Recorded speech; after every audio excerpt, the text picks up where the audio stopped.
ఆంధ్రప్రదేశ్ రాష్ట్ర రాజకీయాల్లో మార్పులు జరగబోతున్నాయా? నిన్న ప్రశాంత్ కిషోర్ చంద్రబాబు నాయుడుతో భేటీ అయిన తర్వాత ఈ చర్చ మరింత ఊపందుకున్నది. ఒకవైపున జగన్మోహన్ రెడ్డిని ఎదుర్కొనేందుకోసమై ఒక పీకేతో తెలుగుదేశం పార్టీ కలిసి పనిచేస్తున్నది. ఇప్పుడు అదనంగా మరో పీకే వారికి యాడ్ అయినట్లు ఆంధ్రప్రదేశ్ రాజకీయాల్లో జరుగుతున్న చర్చ. ప్రశాంత్ కిషోర్, పవన్ కళ్యాణ్. ఈ ప్రశాంత్ కిషోర్ చంద్రబాబు నాయుడుతో భేటీ తర్వాత ఆయన బయటికి వచ్చి మాట్లాడిన మాట, రాజకీయ పరమైన విషయాలపైన సీనియర్ రాజకీయ నాయకులు కాబట్టి ఆయనతో కొన్ని విషయాలు మాట్లాడినామని చెప్పి ఆయన బయటికి వెళ్ళి వచ్చారు. బహుశా పీకే ఏం మాట్లాడి ఉండవచ్చు? ప్రశాంత్ కిషోర్ ఎన్నికల వ్యూహకర్తగా తెలుగుదేశం తరపున పనిచేయబోతున్నారా అనే ఒక చర్చ కూడా ఊపందుకున్నది. యువగలం పేరుతో లోకేష్ యాత్ర చేయడము, ఆ తర్వాత అక్కడ ప్రజాభిమానాన్ని కూడగట్టుకునే ప్రయత్నం చేయడం జరిగింది ఒకటి. రెండవది, జగన్మోహన్ రెడ్డి తాను ఎన్నికల ముందు చెప్పిన నవరత్నాల విషయంలో ఆయన పక్కగా అమలు చేసుకుంటూ వెళ్తూ ఉన్నారు. అందులో ప్రధానమైనది మహిళలు, తర్వాత విద్యార్థులు, విద్యకు సంబంధించింది విషయాల్లో ఆయన చాలా పక్కా ప్రణాళికతో ముందుకు వెళ్తూ ఉన్నారు. ఇక్కడ మరోసారి ఆంధ్రప్రదేశ్లో జగన్మోహన్ రెడ్డి అధికారంలోకి వస్తారనే ఒక ప్రచారం కూడా జరుగుతూ ఉన్నది.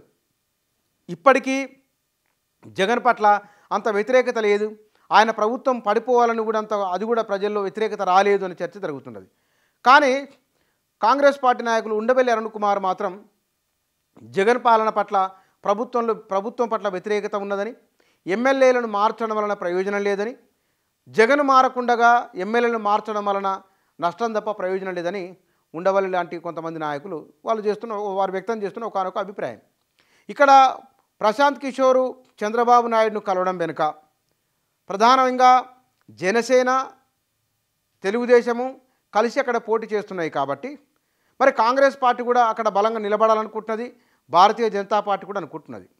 ఇక్కడ గమనించాల్సిన మరొక విషయము, తెలుగుదేశానికి భారతీయ జనతా పార్టీకి వారి మధ్య సత్సంబంధాలు లేవు. ఆ లేవు అనే విషయం కూడా మనకు పెద్ద నోట్ల రద్దు తర్వాత నుంచి, ఆ తర్వాత చంద్రబాబు నాయుడుకు, ఆ తర్వాత బీజేపీకి మధ్య సంబంధాలు బెడిసికొట్టినాయి. ఆయన రాజధాని నిర్మాణానికి నిధులు ఇస్తామని ఇవ్వలేదని ఒక పెద్ద విమర్శ వచ్చింది. చాలామంది తెలుగుదేశం సంబంధించిన నాయకులు కూడా బీజేపీలో జాయిన్ అయ్యారు. అదొక అంశం. రెండోది, ప్రశాంత్ కిషోర్ ఇండియా కూటమిలో జాయిన్ అవుతున్నారు, వచ్చే ఎన్నికల్లో ఇండియా కూటమి తరపున ఎన్నికల వ్యూహకర్తగా పనిచేయబోతున్నారని ఒక చర్చ కూడా ఉన్నది. ఆయన ఏఐసీ కాంగ్రెస్ నాయకుల దగ్గరికి వెళ్ళడము, వారితో మాట్లాడి రావడం, గతంలో రాహుల్ గాంధీ పైన ఆయన ఇంకా మారాలని చెప్పడం, ఇట్లా చాలా చర్చలు జరిగినాయి. ఆ తర్వాత దాన్ని మళ్ళీ ఆయన సవరించుకొని ఆ విధంగా తాను మరో విధంగా అన్నానని, దేశంలో కాంగ్రెస్ పార్టీకి దాని మిత్రపక్షాలకు ఎన్ని ఓట్లు రావచ్చు, లేకపోతే కనుక ఏ వ్యూహాన్ని అనుసరించాలని దానిపైన రేఖామాత్రమైన చర్చలు కూడా ప్రశాంత్ కిషోర్తో ఇండియా కూటమి నేతలు, ప్రధానంగా కాంగ్రెస్ పార్టీ జరిపినట్లు కూడా దానికి సంబంధించిన వార్తలు వచ్చినాయి కొన్ని నెలల కింద. తాజాగా చంద్రబాబు నాయుడు కూడా కాంగ్రెస్తో కలిసి వెళ్ళేందుకోసమై ఆయన సానుకూలంగానే ఉన్నారు. బీజేపీ కంటే కూడా కాంగ్రెస్తోనే దగ్గరయ్యేందుకు కూడా ప్రయత్నాలు చేస్తూ ఉన్నారు. మరి పవన్ కళ్యాణ్ మాత్రం బీజేపీతో దగ్గరయ్యేందుకు ఆయన సుముఖంగా ఉన్నారు, బీజేపీతోనే ఉన్నామని, మోదీ పట్ల, అమిత్ షా పట్ల కూడా తన అభిమానాన్ని చాలా సందర్భాల్లో ప్రకటించారు. ఒక పరస్పర విరుద్ధమైన అంశాలు కూడా దీంట్లో కనబడుతున్నాయి.